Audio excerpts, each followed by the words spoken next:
Even though we have the calculator for this question, we are not going to use it. This is purely about memorizing some vocab. What do they mean when they say we have certain numbers of solutions? Well, first and foremost, I like to look, do I have linear equations or do I have a quadratic equation? Well, there's no exponents here. This is not a quadratic, so this is actually really, really simple. Linear equations have weird numbers of solutions under very specific circumstances. So first and foremost, I also like to think about two equations here. So I'm going to split this up. I know they have it as one, but I'm going to think of it as two y equals mx plus b equations. So the one on the left needs to be changed a little bit. So I would distribute this in to make it into y equals 4x plus 4.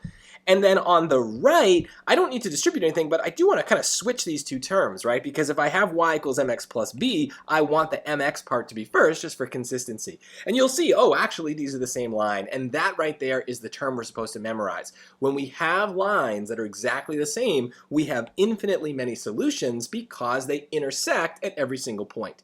I do think that thinking about this as two lines is much easier on our brains, and so even though they don't even say that they're lines, you want to be able to recognize that, split them apart, think in terms of y equals mx plus b, and then it'll be easier to understand what's happening with the system.